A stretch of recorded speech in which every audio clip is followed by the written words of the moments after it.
been waiting for the right time to buy in Gilbert, there's something you need to know.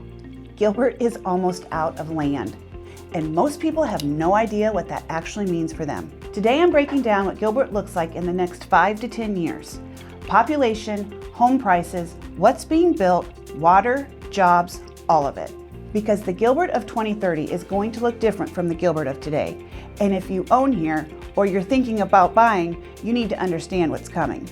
Let's start with population, because this is where the story gets interesting. Gilbert's current population is around 290,000 people. By 2030, the town is expected to hit full build-out at around 330,000 people. That sounds like growth, and it is, but here's what the number actually means. Built out means there's no more raw land left to develop inside Gilbert's boundaries. Gilbert went from 5,000 people in 1980 to nearly 300,000 today.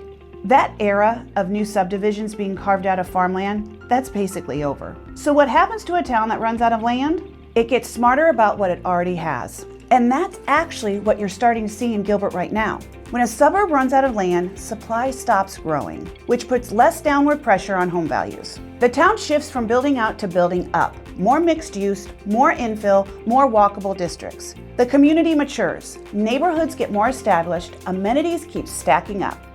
You're already seeing this in the Heritage District.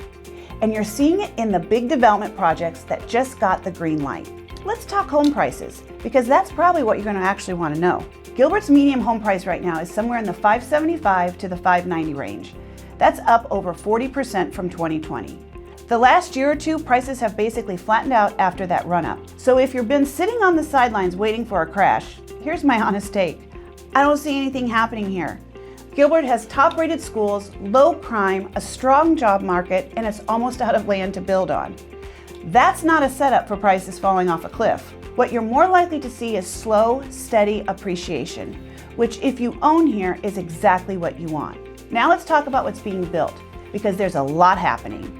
Heritage Park broke ground in May of 2025 at the northern gateway of the Heritage District. This is a 10-acre project with over 30 restaurants and retail shops at full build-out. First openings expected in 2026. Whole thing wrapping up early 2027. Restaurants like Ghost Donkey, Blue Sushi Sake Grill, Palma, that's not strip mall stuff.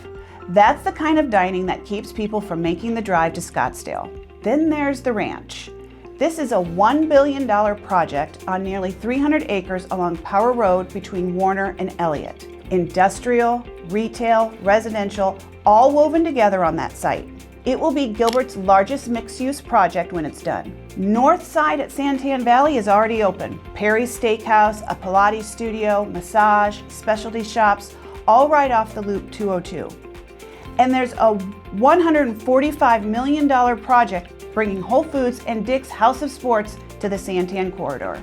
All of this matters for home values because it makes Gilbert more self-sufficient. When people can get everything they need without leaving, they pay more to stay. Jobs, let's go there, because it matters more than most people realize. Gilbert's biotech, life sciences, and healthcare sector grew 49% over the last 5 years. That's close to double the state average. Companies like Deloitte and Isogenics are actively expanding here. The town is projected to add somewhere around 2,000 to 2,400 new jobs in tech and professional services in 2026 alone. That's more high earners who want to live close to work, and Gilbert is where they're landing. All right, so here's the part I have to be straight with you about. Water. If you live in Gilbert, your bills have gone up a lot. 50% in 2024, 25% in 2025, and another 25% starting in April of 2026. 3 years in a row, and here's why. Gilbert gets about 40% of its water from the Colorado River. The Colorado is shrinking. That's not a future concern, that's happening right now. So the town is building alternatives, new wells, a rebuilt treatment plant, underground storage systems. The goal is to cut the dependence on Colorado River water over time.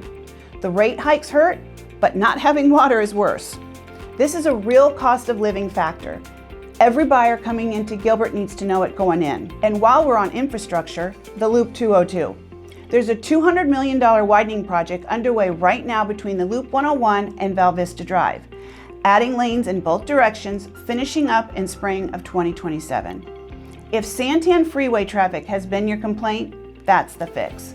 So here's where I land on all of this. Gilbert is running out of land. New housing supply is going to slow, not grow. Prices are flat now, but flat on tight supply and strong demand. The job market is expanding. The dining and retail scene is in the middle of the biggest upgrade. The parks are getting overhauled. The freeway is getting wider. And yes, water bills are higher because the town is spending real money to keep the water on. And if you want a full breakdown in one place, all the numbers, all the projects, all the timelines, check the description for the link to my Gilbert Market guide. That's what the comment Gilbert gets you. And if you want to keep up with what's actually happening in this market, subscribe.